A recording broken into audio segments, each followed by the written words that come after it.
thank you for joining us, Laurent. We do these community spotlights on a regular basis to highlight people who are using some of the open source tools that Anchor provides or building tools on top of the open source projects that we sponsor.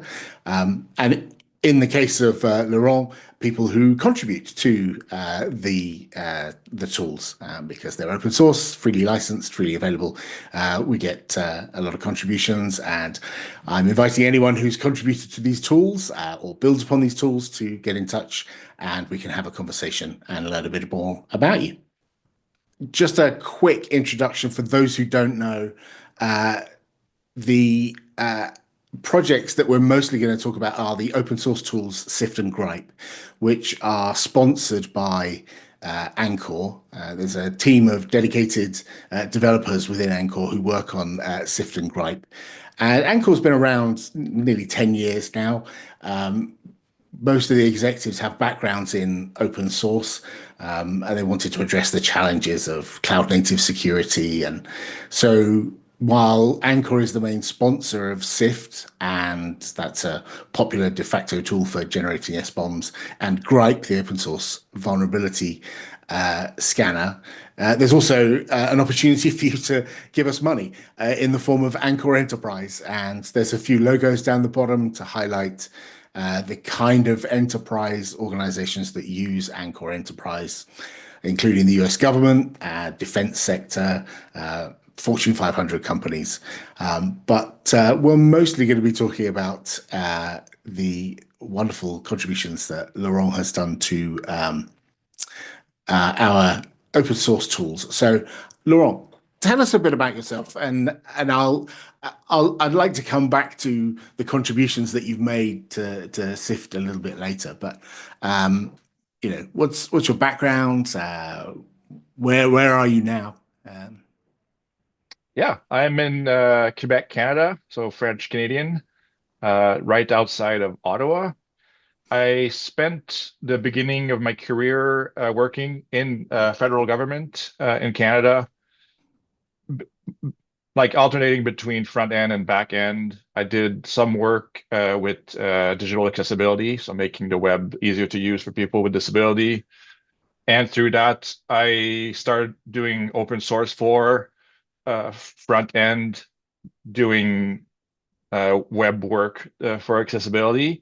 Then I found myself mostly towards the back end and resolving the problems that other developers were encountering, which meant going on open source tools and fixing the problem at the source and unblocking or removing roadblocks that we were having.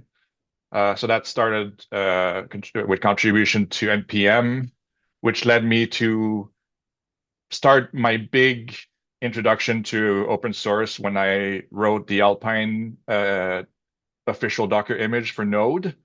That was something we needed in the government at the time and didn't exist. So that was my introduction to the Docker ecosystem and to like more mainstream or widely used open source project, which kind of led to me joining Docker years later. I'm a year and a half now since joining Docker, and I joined the official image team, which oversees like all of the Docker official images, which consists like almost entirely of open source tools, and so packaging these open source tools to run in containerized environments.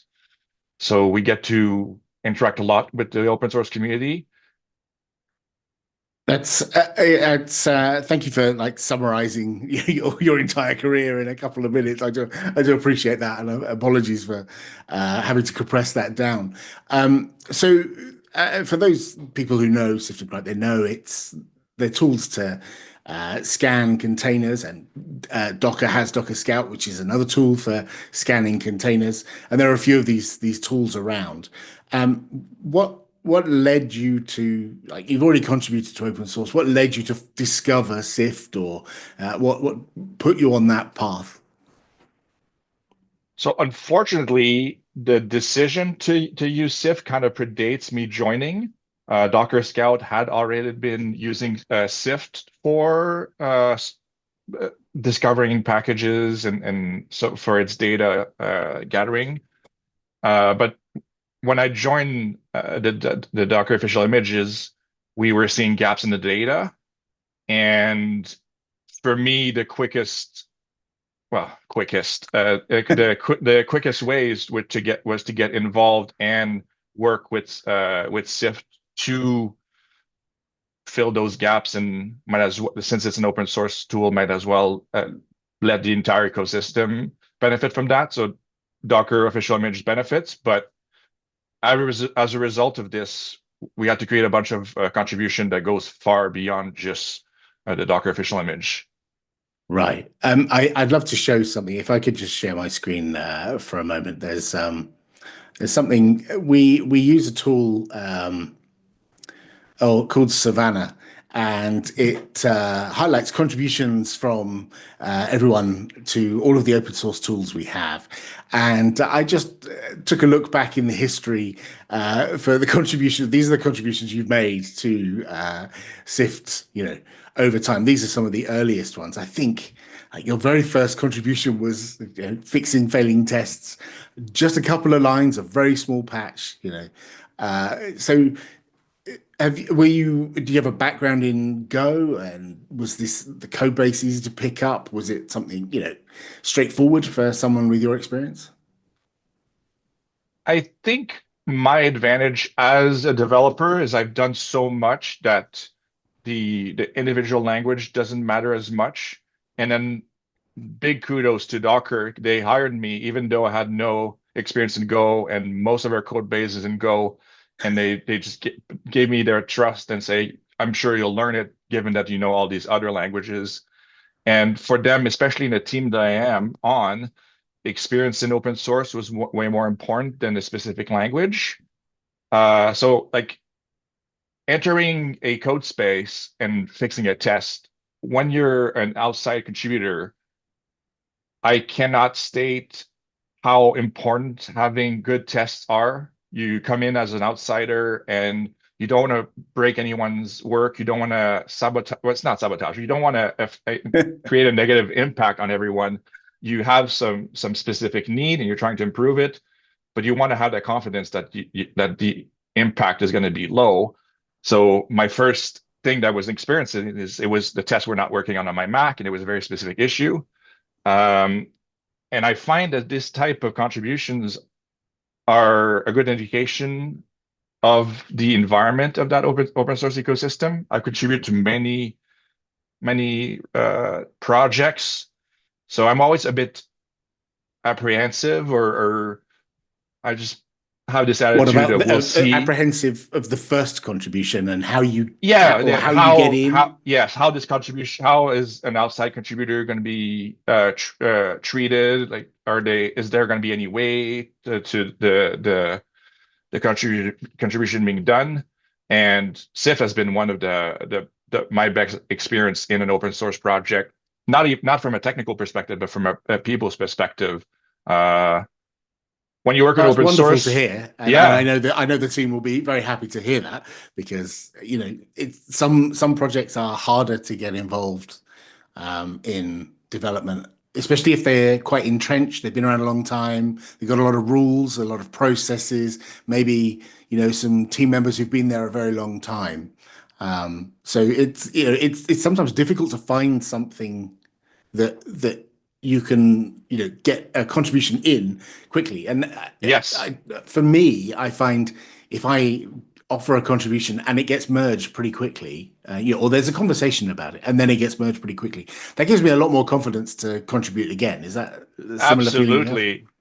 Something that I've come to expect when joining an open source project is delay.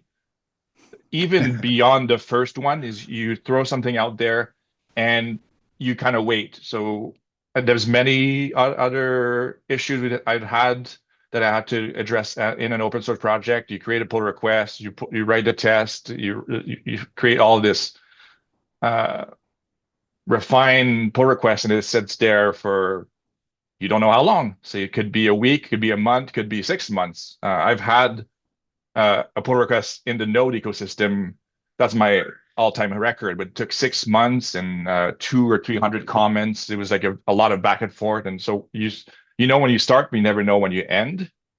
Right. So yeah, that is a part of the ecosystem. And what I really enjoyed about Syft is I could create code to show without really the expectation that that is final and fully polished. These are ideas, and then get some quick feedback. And the team at Syft, the developers, really work with me to get it to the final state in a very non-judgmental way, in a way that was beneficial for us at Docker and also for your ecosystem. Yeah, absolutely. And that's the other benefit is like you're employed by Docker and there are specific things, no doubt, for your customers that you want to get fixed in order to improve the experience for your customers. But because this is open source and anyone can pick this up and use it or integrate it into their tool, everyone else benefits as well from whether it's this Erlang parser or a Erlang OTP application cataloger, whatever that is. It's the benefit of open source is that little contribution that you did is valuable not just the day you made it, but ongoing beyond then, right? It's been a lot of building on top. Like it started small and then it built quite wide over time, and eventually it got to building things on top of what I had already built. So it got the momentum going a lot faster. And there was Right. an interesting part. There's an interesting PR at the time where it was early in my contribution history with Syft, and then Mhm. we had a need for more binary detection. And I wasn't always convinced if Syft wanted to have these binary detected. Maybe it doesn't meet those need. And then I had a concern: what if we need them before Syft gets them?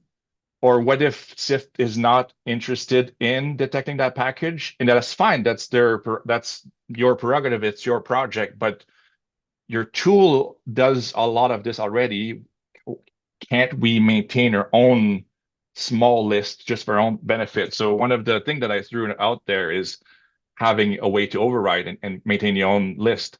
And we didn't end up needing it as much as I thought, because I got most of my thing in so quickly. So that was one of the way to de-risk my contribution with Syft. It did benefit us in some ways to get things in quickly, but with perspective, a lot of it ended up being just integrated directly into Syft, and our list like shrunk significantly. Right. So there you've gone from like a small contribution to adding like functionality to the tool. You've gone from fixing a test to actually a useful contribution. They're all useful contributions, of course, but the end users might see the benefit of. Was there quite a steep on ramp? I'm not fishing for compliments, but if were there any challenges in getting from I've got my first pull request in and I'm now interested in doing further contributions. What was that on ramp like? Trying to think back. One of the challenges of Syft is trying to do the detection without reinventing the wheel. You're not trying to create, you have all these, you're trying to match all of these languages and stuff like that, but you don't want to create an actual parser for all of these languages. So there's a lot of, I wouldn't call them shortcuts, but tactical decision to get to the information you need without doing too much. And then some of the things I wasn't starting from zero. I saw the functionality was there. And then because Docker has such a vast ecosystem, we have data where these parser failed. So we can contribute directly some tests that shows where it fails, and have these little improvements on top of what already existed. So to not start from zero. And then eventually I did have to create entirely new functionality for ecosystem that were not supported by Syft at the time. But again, because I started on the other ones, it was not as hard because I was already familiar with the way it was architected and the way it was structured. And So, even though at times there was a bit of parallel work where I was going in one direction and there were some changes that kind of conflicted with what I was doing, or it was chasing a moving target, the interactions were so smooth that we were able, from like an outsider, I have no say in this, but we were able to coordinate the orders of when things would go in, and so that we wouldn't affect each other's work, which is not necessarily the type of courtesy I expect as an outside contributor. I always kind of expect I will be second tier, and then if it gets better, if I get better interaction than that, that's just icing yeah, on the cake. I find that an interesting perspective that you would see yourself as a a second order contributor to the project, and I see that quite a lot where the well, the paid contributors by the sponsor of the tool will often they'll naturally have um, more permissions over the repository, and they may be able to do more things than external contributors. But I always like to picture all of the contributors as the wider community, and I don't like to see it as the company and the community. I like to see the company as part of the community, and that's if you could picture it like that and it feels like that, then people have got it right. If they're talking to you in a professional manner and treating you as if you were a colleague sat next to them, or the other end of the planet, I feel that's the right note to hit. And it's sometimes difficult for projects to do that, right? Absolutely. And when I say that, as I don't say that as a negative way, because as an Mhm. outside collaborator, I have limited visibility into planning, and a lot of the the management of planning of the project is a bit invisible to me. So I kind of have to be flexible and adaptable to whatever the project needs. So that's something that I always expect to be required when when you're an outside contributor. But when there's a lot of good communication and seamless communication, and it's not the right word, but negotiation, where Right. like we can discuss what is the best order of bringing a contribution in that doesn't impact your timelines or your deliverables that I know nothing about. I've as an outside, I don't want to derail any of this, but it would be nice to have my parts in. So, Right. like And I think being part of able to that work. is that public roadmap. Like the roadmap for the open source tools is on GitHub, and anyone can go and look at it. Now, of course, there will be Anchore's customers who may have requirements, just as Docker has customers that have requirements, and they have their stakeholders in this.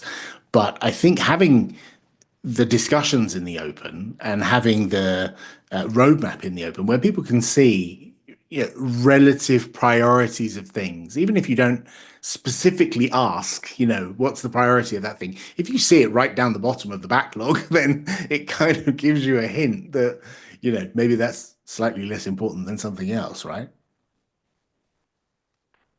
Yes, but I would say that this is just one signal of many, because one of the benefits someone can have as an open source contributor is this skill of connecting things. And that's something Mm. that I tend to be good at, where there was a feature just recently that I added to the Docker engine that had been sitting there for 8 years untouched. And it was a request from the CTO. And then it was it was seen as a cool to have, but no one had really gone deep into the implication. And me being the open source hopper and a bit over enthusiastic, over optimistic, I just jumped into a code base I knew nothing about, and I'll see. Like, I'll give myself a week to see if I can figure this out. And while doing it, I started thinking, oh, well, it connects to this we're trying to do, connects to this trying to do. So it was low in the order, But if you go in and you start connecting to other issues that are higher in the stack or project initiatives, then you can really find some like diamonds in the rough. And these are valuable contribution, not because of the amount of code, because ultimately the amount of code for that specific feature was relatively small. The real benefit was surfacing all these connection points and give it business Right. value. And doing the investigation, doing Yes.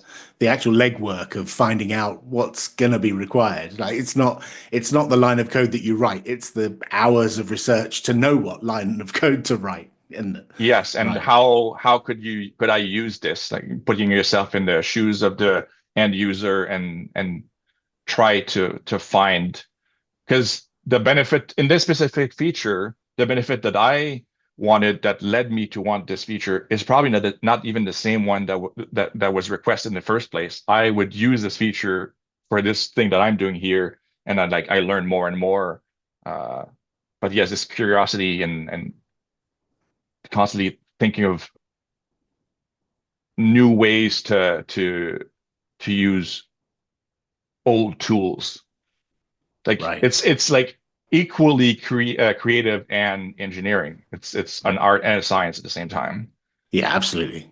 So you implemented a whole bunch of code to look at a lot of ecosystems. Were you? I mean, if I list some of them, Dart, OCaml, Haskell, Prolog, were you, and Lua as well? Were you in those communities? Were you using all of them, or was it just a case of I'll just do the research, find out how to do it, and do it? In almost all of the case, we had images that in all of these cases, we had images that used the technology. So I'll use, for example, Erlang. Uh, I didn't start with Erlang. I went into the RabbitMQ, check out the SBOM. RabbitMQ is not there. Like, okay, so now I have to go to see how RabbitMQ is represented locally. And then in the beginning, I'll just write a binary detector for RabbitMQ. But then I start digging deeper, and then RabbitMQ is written in Erlang. So there's this host of dependencies that are included with RabbitMQ that are not even represented. So now what I thought was like you need to have RabbitMQ represented in the dependencies in Scout. Uh, it just wow, like there's a whole ecosystem where there could be technology used that have no visibility in SBOM. And then the question is, or it became apparent in some of those that they didn't have any CVE feeds, they didn't have any security data, and it becomes a chicken and egg question. Is there no CV data because people aren't aware that they are even there in the first place?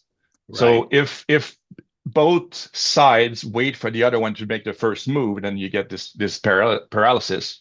So my perspective was always it's just better to know. Like if there is Right. no CV data or anything, that can come later. I just want to surface this data so that Yeah, people that's can make better decisions. That's a very fine point. I know recently we added Keith on the team added support for what we were calling unknown unknowns. The things that are in the container, and we can't necessarily identify them because we don't know, where they came from, what package manager was used, and if you grab one of these modern AI containers, I say AI, like an LLM or something, yeah, there might be a bit of Python in there, there might be a bit of Go, there's all kinds of things in there.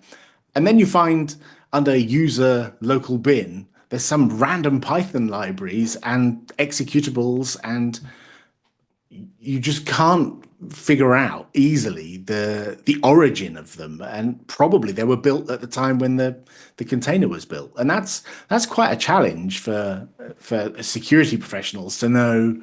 That little Python library, I have no idea where it came from, and I don't know what version it is, and I think that's going to be one of those never-ending like jobs for us to keep pushing the boundary. And I guess, with Docker having so many customers with so many diverse containers, you must stumble across that like quite often, I would imagine.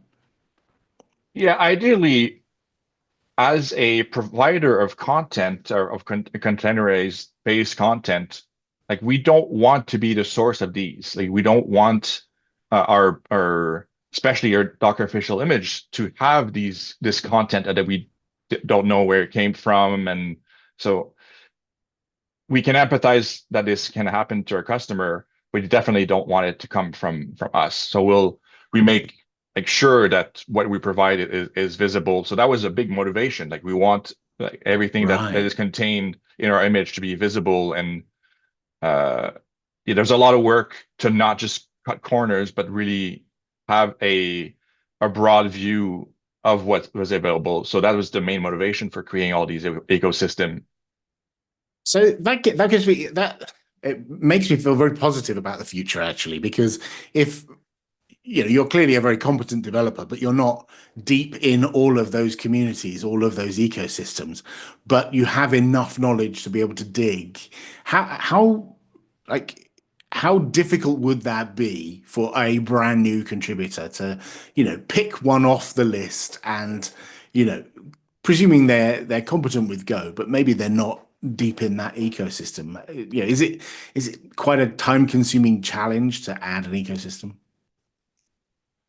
I think the answer is it depends. Some ecosystem Of are course. actually, yeah, some ecosystem are actually quite easy because if the ecosystem use a technology neutral language such as YAML or JSON or things that are readily available, then it's just a matter of translating that like, the because yeah, the YAML and JSON, that's just the wrapper format, and then there's the specification of the specific packages, and then mapping the two. This is extremely easy, and I think anyone can pick up very very high level Go and just look at what they already exists in SIP and just copy paste and change the fields, and you can do most of the work without actually doing most of the coding yourself and just like replacing. And when the technology already has the package manager and all this these definition publicly documented, it becomes very easy. And your pull request, you say, I found the specification here. This is like the test that shows it matched that specification, and then that's quite easy. And some of the other ones like Erlang and Lua and stuff like that, these are language that use their own language to do their package manager, and those are more complicated because you have to do parser. And again, in some of these cases, I just reuse parser that the Syft community had already built and adapted them. So I rarely had to start from scratch. It was more complicated, uh, and some of them use patterns that I found challenging. But yeah, I don't think it didn't really require me too much expertise in any of these individual technology. It's like this is the data I need to extract from these packages, and like these blocks are things I want to avoid or ignore. So like try to create ways to only get the data you want out, and that was a bit more challenging, but a lot less challenging than creating full-fledged parser for all of these languages. Nice.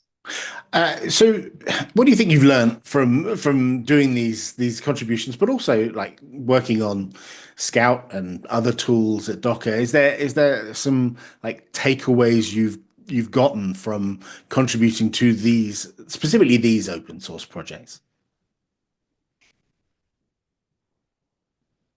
One thing that struck me is that's a positive and less positive is how different the level of maturity in different ecosystem security is. So there's a lot of opportunity for a newcomer to become the security expert in those space. There are some ecosystems that are really well established, and then they where your contribution would not necessarily be as impactful. They're still worthwhile, but if you wanted to have a big impact, there are some ecosystems that just don't have the maturity there yet. So you can just, and you don't even have to be a developer. You could be a security researcher picking up some of these packages and doing research and seeing if there are some vulnerabilities that haven't been identified yet. So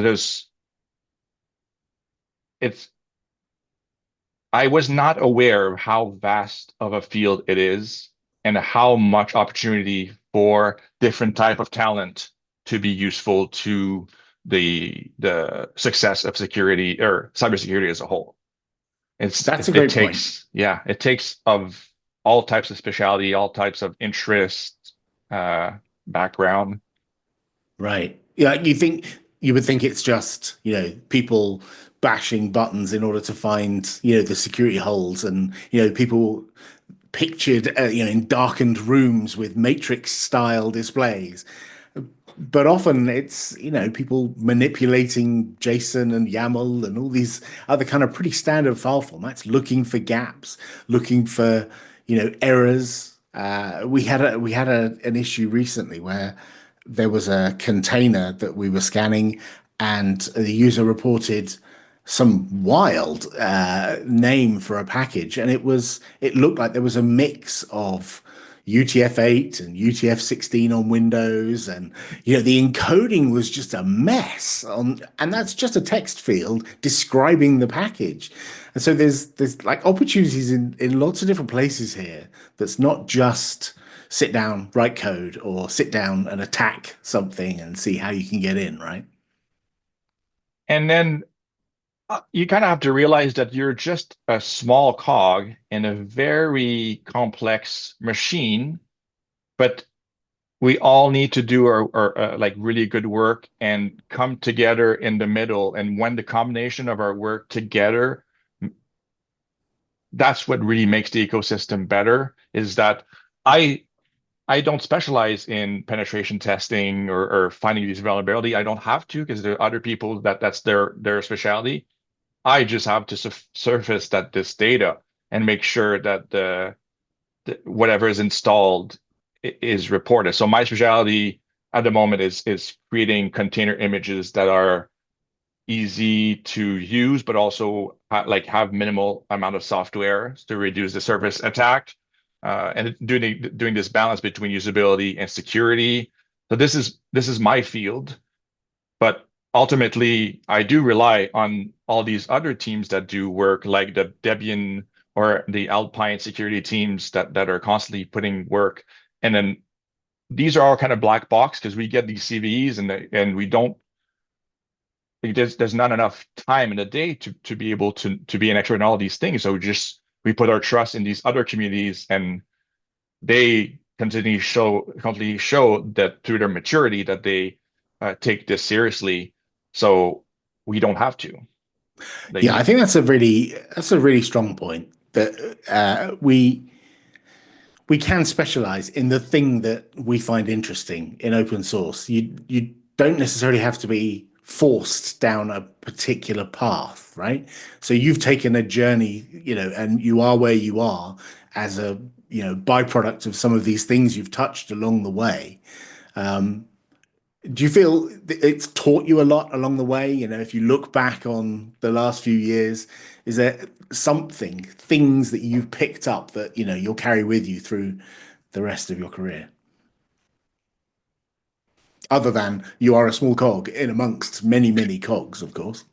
Yeah, just to clarify, when I said black box, like I don't mean I didn't mean that Debian or that they operate in dark area. It just means that I don't have to make the cognitive effort of learning this. Yes. Yeah, yeah. It's Yeah. just I want to It's clarify a that. it's a But machine and yeah, another machine, yeah, and exactly. yes. As far as things that I learned, um, I think it's started like this where I found myself. This is the second time in my career that this happened where the first time is digital accessibility. I joined that field like right out of school, and I just to me that was really interesting. Like how can as a person of a certain level of able-bodiedness, I have some my own disability, of course, but how can I use my privilege and my able-bodiedness to benefit the lives of others? So that to me, that was a natural ethical choice. And I found myself in a field that was quite uncharted. And Yes. and then and then I like my career evolved, and then I found myself again in a area that was uncharted in cyber or supply chain security. Security has been around a long time, but supply chain security was quite new, and there are people who had been working like way before me in there, but it was still a relatively new field with lots of space. So Right. I think people who are interested in open source should always be on the lookout for these areas where there's that gap. And if that's a skill of yours, like you should just go out and figure it out. And you can become and it blows my mind that you can become like an expert in a field that just is just formed, and you you meet other expert and you grow your knowledge together, and together you make it an even more mature ecosystem. Uh, and it is uncomfortable. Like at times, like you get the imposter syndrome. Do I really belong here? Isn't there Yeah. someone else that could do a better job at it? But ultimately, someone had to make the leap of faith and just go head on. And I don't have the answer, and I'll just figure it out, and I'll do the best I can. Is if someone can do better than me, hopefully I can learn from them, and we can both be better. Yeah, that's a wonderful way to wrap things up, I think. Are there any other like things you want to tell us? Any like future exciting developments in Docker Scout or in Docker? Is there things we should be looking out for, or is it all like secret until the marketing department come along? Yeah, I don't want to. I don't want to. I'm yeah, I'm a developer, and I get excited about tech. I could speak a bit like the feature I was mentioning earlier that I implemented is the ability to mount an image inside another. This is a quite new feature inside Docker, and it has a lot of implication that could connect to what we're doing here because one of the way that this became apparent is the ability to separate an AI model from a runner, Right. because especially with the fragmentation of the GPU space and stuff like that, you cannot know how a model is going to be run. So coupling a gigabyte model with a runtime, you'd have to create so many variants. So to have the ability to store a model inside an OCI packages or an image that can be mounted into a runner, having the ability to decouple these, it's really powerful. And it starts creating patterns where you can reduce the amount of size, the size of your images and the amount of packages you have, and just mount things as you need them, and like create composable containers. So in supply chain security, that's really attractive because you can like really like boil down to your minimum and just have like add-ons like for debugging or add-ons for I did a talk at KubeCon about init container, so you could create your state outside of your container and just mount it in. So there's a lot of patterns that are going to be benefiting cybersecurity by this seemingly small feature. Right. You when you create a feature like that, you don't necessarily know where it's going to go, and I like know the it has use potential, cases. but I am just Yeah. excited to see how people actually use it. Yeah. Huh, wonderful. Is that something that's available now? I'm a bit of a novice here. So is it available now or is it coming soon So or it is experimental in the Docker Engine 28, which is uh-huh. the latest version, and it is available in the latest version of Docker Desktop. So Cool. maybe not using the production, but like give it a go and report any issues. And I want to know what people use it for. Wonderful. It's been fantastic to have a chat. I really appreciate you taking the time to join me and have a conversation about how you got started and all the rather in-depth things you've been getting on with. It's wonderful to hear perspectives from people who've contributed to open source for so long. Any final words, anything sagely comments before we wrap up? Thank you very much for having me. Thank you for the community that you created and making me feel welcome.